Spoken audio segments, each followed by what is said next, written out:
My son laughed at the $50 savings bond I gave my grandson, then called me pathetic in front of everyone at the table.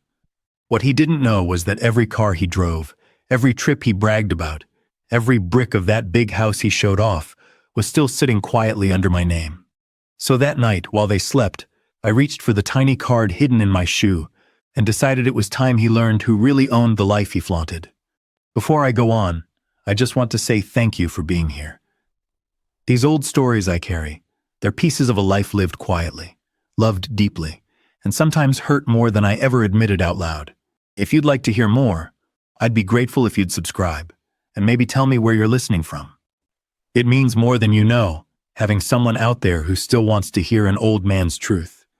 I've always been an early riser, not because I'm busy or important, but because men my age don't sleep as deeply as they used to. The house feels different at dawn, still, gentle, honest. No voices, no footsteps, just a quiet that lets you hear your own heartbeat again. Most mornings, I'd shuffle into the kitchen, steadying myself with 2 fingers along the counter, and put the kettle on. It's the same old kettle my wife, Elaine, bought nearly 40 years ago.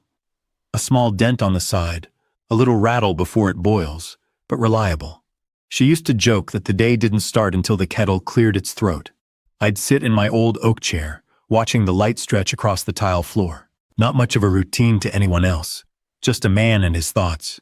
But when life slows down, the smallest rituals become anchors. They remind you who you are and who you were. Sometimes I'd pull out Elaine's photo. Not every day, just the mornings when the ache in my chest felt heavier. I'd press my thumb over her handwriting on the back. For Len, you always find your way. She believed that, even when I didn't. My son, Andrew, used to believe it too, before life softened him in the wrong places and hardened him in others. He wasn't always distant.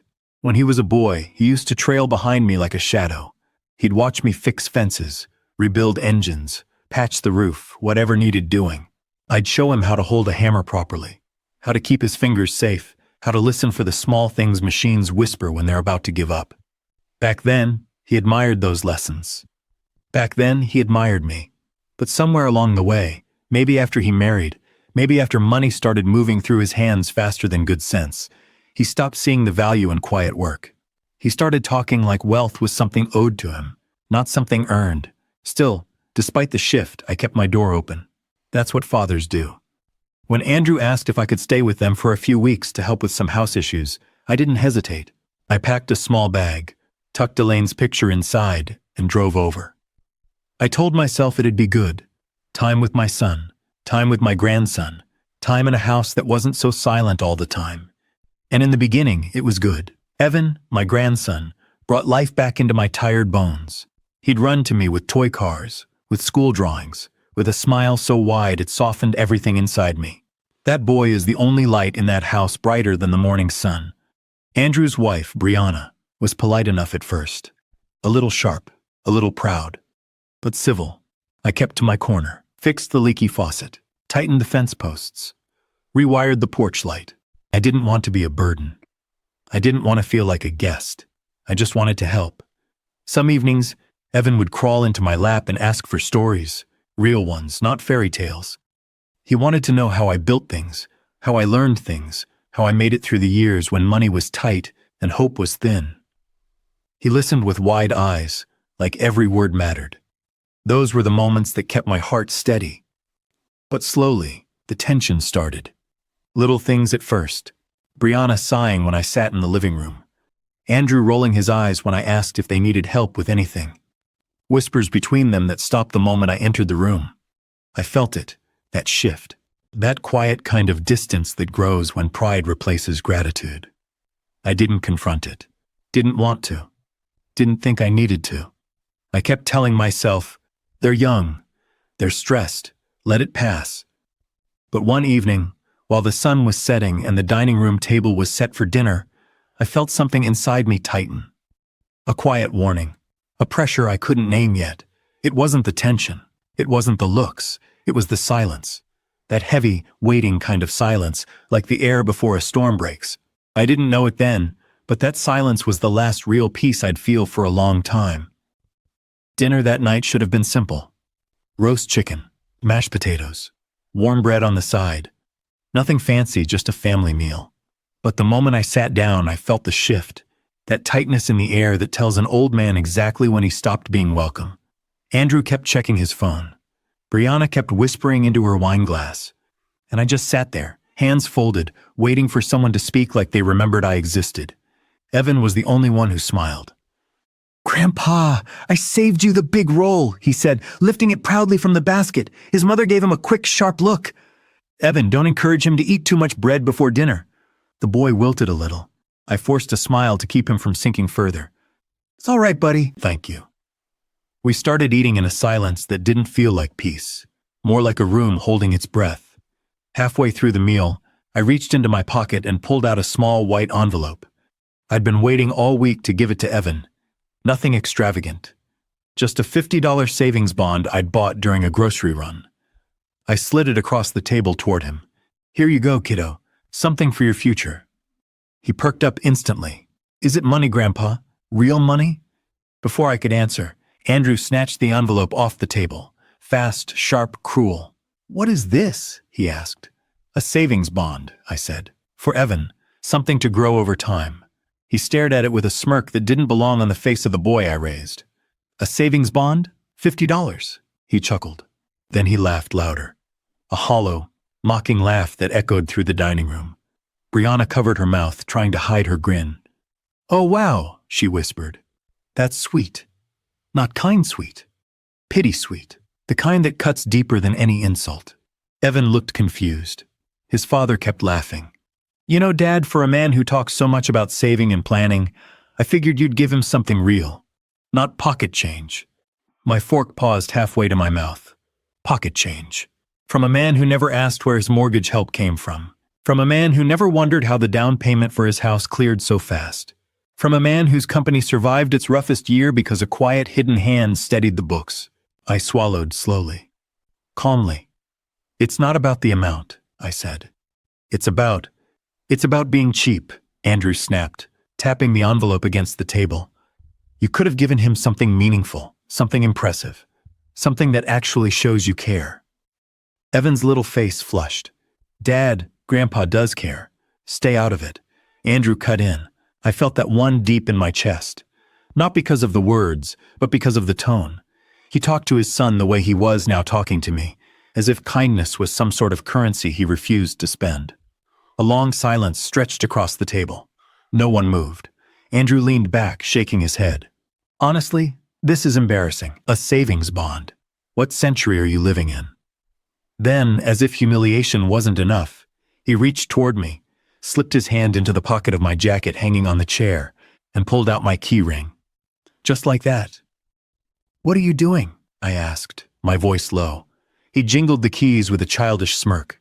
"Making sure you don't drive anywhere tonight. I don't want to explain to the neighbors why my father wandered off in the dark." My breath caught, not in fear, in disbelief. He pocketed my keys like I was some fragile burden he needed to manage. I stared at him, searching for the boy I raised, the one who used to hold my hand crossing the street, who used to ask me how engines worked, who used to say, "Dad, am I doing this right?" But that boy wasn't sitting across from me anymore. The man there now saw me as an inconvenience, an embarrassment, a weight, something to control, not cherish. Brianna stood, gathering her plate. "We're done here," she said. "We have an early morning." Andrew nodded.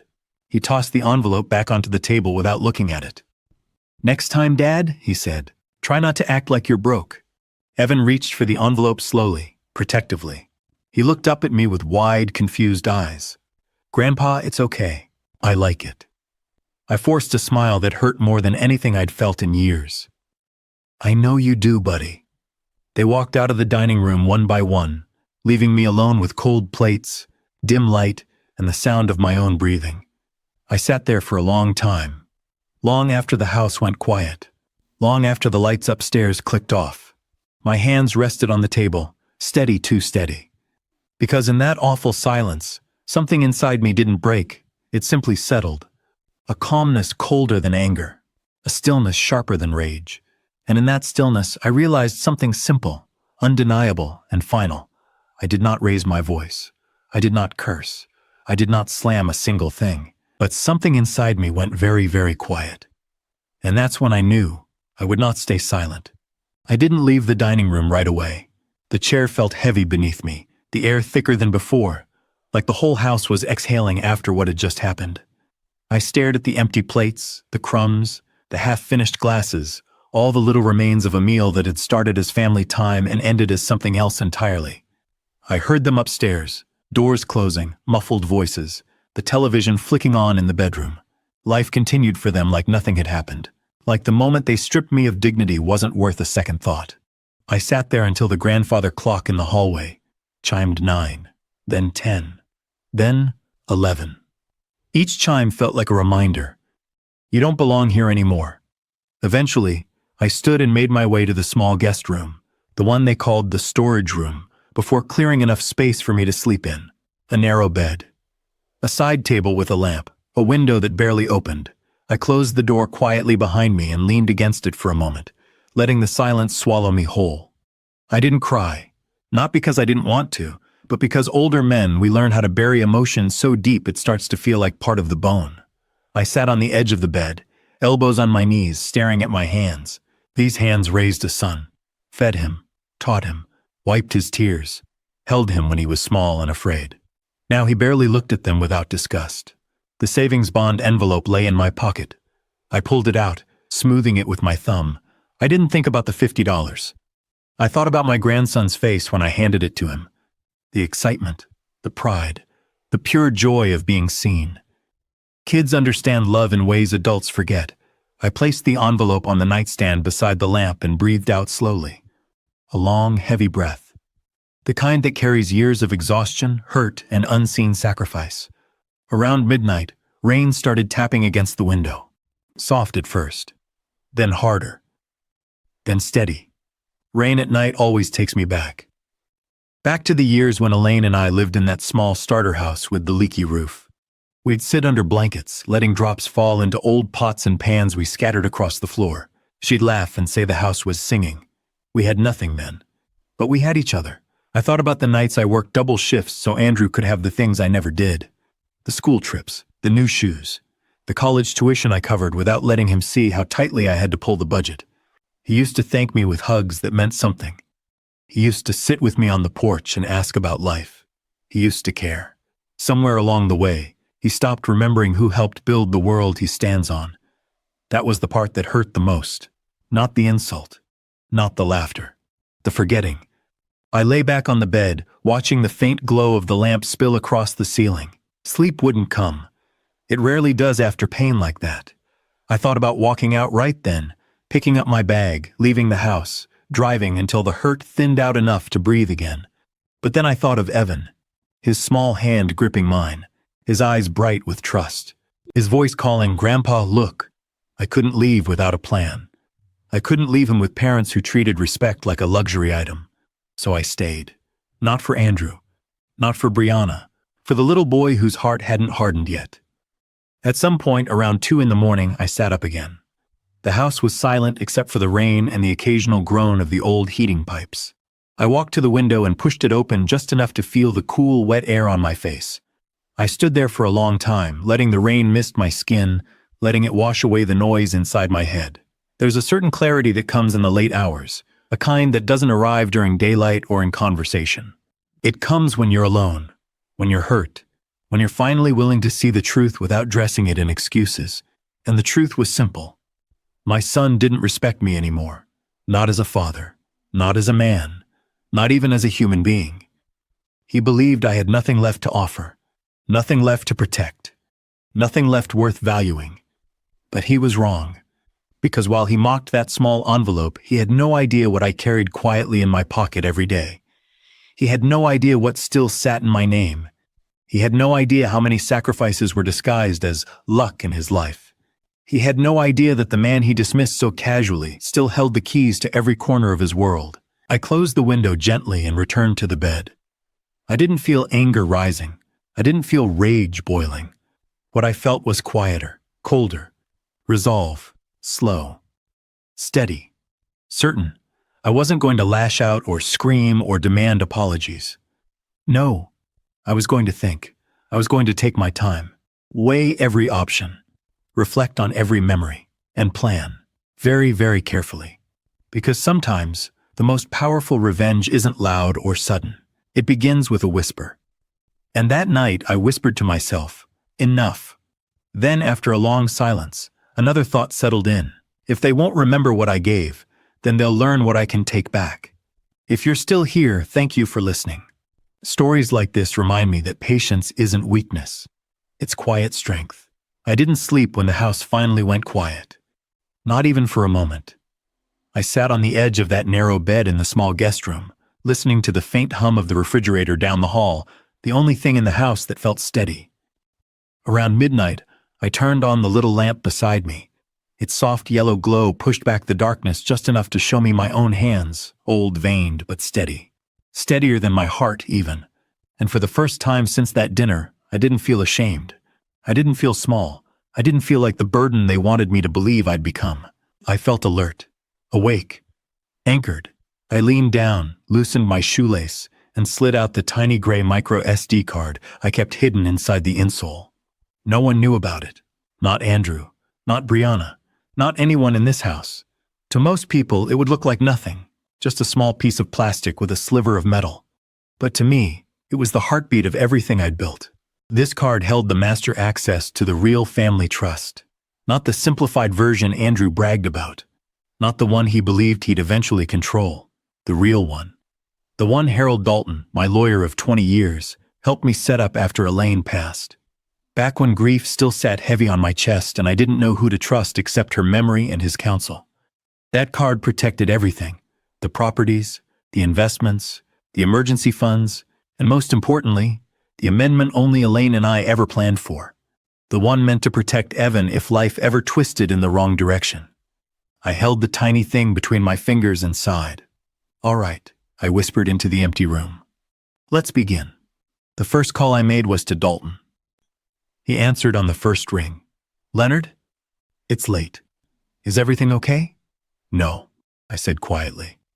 But I'm ready. Silence. A long, thoughtful silence.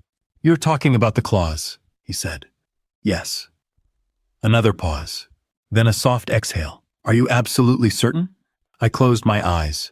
I saw the dinner table, the envelope, the laughter, the keys pulled from my pocket like I was a child. I'm sure, I said. Dalton didn't argue. He never pushed. He knew I didn't speak out of anger. Then I'll begin the sequence, he said gently. You'll have full activation within 24 hours. Tonight, I corrected. He hesitated, then understood. Very well. I'll stay in the office. Keep your phone close. I thanked him and hung up. The room felt heavier afterward, not with dread, but with certainty. This was the first real step I had taken in a long time. Not out of spite, out of protection. I gathered every document Andrew had never bothered to ask about. The original trust deed, the sealed amendment, the guardianship file for Evan, and the letter Elaine wrote me years ago, her handwriting soft and looping, her words warm. Protect what matters. Don't let pride undo what we built. I pressed the folded letter to my chest for a moment, feeling her strength in it. That letter became my compass. Around 1 a.m., the house felt frozen in time. No footsteps. No whispers. No flickering lights from upstairs. Just the quiet of a home that didn't know its foundation was about to shift. I walked into the living room and sat in the leather chair Andrew was so proud of. The one he bought because it looked expensive. Funny how pride clings to the surface of things. I opened my phone, inserted the SD card. A soft chime echoed in the silence. Administrator access confirmed. The trust portal opened. And there it was, every account, every asset, every protection Elaine and I put in place. I navigated to the emergency protocols, freeze discretionary accounts, suspend corporate privileges, lock real estate transfers, block beneficiary credit lines, suspend vehicle titles, initiate audit sequences. This wasn't revenge. Not yet. It was a reminder, a realignment, a quiet shift of gravity back into the hands of the man who built it. I hovered my finger above the final command but didn't press it yet. Not until the sun came up. Not until I spoke to Evan one more time. Revenge doesn't run. Revenge waits. Around 3 a.m. I stepped outside. The night air hit me straight in the chest, cold, sharp, clean. I walked to the end of the driveway, breathing in the dark. The sky above me was wide and indifferent. Behind me, the house stood quiet and still, lights off, windows dark, except one. A faint glow behind the curtain. Evan's room. He slept with a nightlight. A small bravery and a small boy. I stared at that window and felt something settle inside me. Not anger, not bitterness, just a calm certainty. This isn't theirs, I whispered. They're guests in what I built. Andrew didn't just mock my gift. He mocked the roots that held up his entire life. He mocked me because he believed I had nothing left to stand on. He believed my silence meant surrender. But silence can be armor. Silence can be strategy. Silence can be the first step toward taking everything back. At 5:42 a.m., my phone buzzed. A message from Dalton. Sequence armed. Awaiting confirmation. I typed back. Stand by. After breakfast. A man shouldn't deliver consequences on an empty stomach. I sat back on the bed, letting the first sliver of morning light slip under the door. The plan wasn't perfect yet, but the foundation was set. And when a foundation is solid, the rest is just timing. The stage was set. All I had to do was wait. The morning came slowly, like it wasn't sure whether to touch that house after the night we'd all lived through. Soft light crept across the carpet in the small room where I'd spent most of the night awake, sitting on the edge of the bed, hands resting on my knees. I didn't rush anything. When you're older, you learn that rushing spoils the moment, good or bad. And what I was about to do required a steady heartbeat. Evan was the first to knock on the door. He peeked in, hair messy, eyes still heavy with sleep. "Grandpa, are you awake?" "Yes, buddy," I said softly. "Come here." He climbed into my arms like he'd been doing it his whole life. His warmth, his innocence, it reminded me exactly who I was protecting. "Are you leaving?" he asked, voice small. "Not yet," I said. "But soon, and I'll see you again, I promise." He nodded and hugged me tighter before slipping out into the hallway. The moment the door clicked shut behind him, I took out my phone. The blue screen glowed with the question I'd been staring at all night. "Execute protocol?" I didn't hesitate. I pressed yes. The screen flickered once. Again. Then a soft confirmation line appeared. All trust assets secured. All beneficiary privileges suspended. No sound. No drama. Just the world shifting back into my hands. It started with a crash from the kitchen. A cabinet door slamming. A dish falling into the sink. Then Andrew's voice, sharp, frustrated, rising by the second. "What is going on with this stupid card? Why isn't anything working?" I walked out of the room slowly, leaning lightly on the doorframe. Andrew was at the counter, tapping furiously on his phone. Brianna stood beside him, her robe tied tight, face twisted with irritation. "My card's locked too," she snapped. "I can't even place a grocery order." Andrew switched to his laptop. Red warning messages blinked across the screen. Access denied. Contact primary trust administrator. His jaw slackened. What does that mean?" He tried again, and again, and again. Every attempt hit the same brick wall. He turned toward me with a look I hadn't seen since he was a little boy afraid to confess he broke a window. "Dad, what's happening?" I kept my voice calm, measured, steady. I activated the clause. He swallowed hard. "The clause? Dad, that's not funny. It's not a joke," I said quietly. Brianna stepped closer, eyes narrowed. "What clause? What is he talking about?" Andrew ignored her. His eyes stayed locked on mine, fear blooming behind them, pushing away his arrogance. "Dad, you can't just—" "I can," I said. "And I did." The panic broke then. Andrew grabbed his keys, my keys, and pulled up banking apps, investment dashboards, anything he could access. Every screen told the same story. Frozen. Suspended. Unavailable. His breathing quickened. He called the bank. They confirmed the freeze. He called the accountant. Confirmed again. He called his company's finance office. "Mr. Hale," the woman said gently, "we were informed your administrative privileges have been paused pending review by the trust originator." "The what?" he snapped. "The trust originator. Your father." His face drained of color. He turned toward me, eyes wide, voice cracking. "Dad, you can't do this. This is my life." "No," I said. "This was given to you, and you forgot the difference." The house erupted in movement. Brianna threw her phone onto the counter. This is insane. He can't just take everything. It's not yours to take, I replied. Andrew slammed a drawer shut. You're punishing us because of a stupid savings bond. That's crazy. No, I said softly.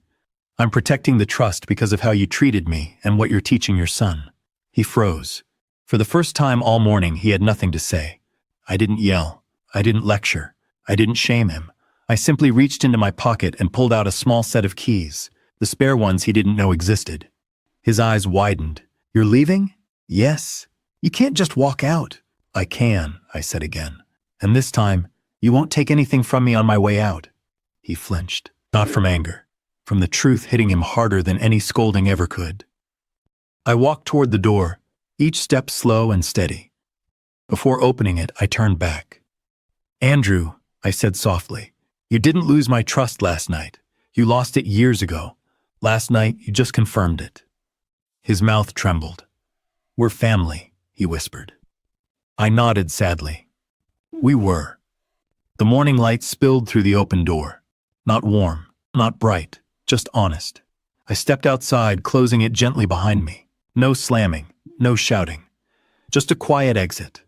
My truck sat in the driveway, exactly where I parked it days earlier. I opened the door, slid inside, and turned the key. The engine rumbled back to life with the same dependable strength I'd always trusted. As I backed out of the driveway, I glanced once at the house, not at Andrew, not at Brianna, but at the small face pressed against the window upstairs. Evan, watching me leave. A promise tightened in my chest. This ends with you safe, I whispered. Then I drove forward, toward the road, toward the quiet, toward the freedom I'd just earned. And in that silence, I finally felt free. I drove without music for a long while. Just the road, the soft rumble of the truck, and the quiet settling into my bones. Funny how freedom doesn't roar when it arrives. It just eases into the seat beside you and lets you breathe again. The sky slowly opened up, streaked with soft morning colors. Peach, silver, a little gold. One of those sunrises that reminds you life isn't done with you yet, not by a long shot.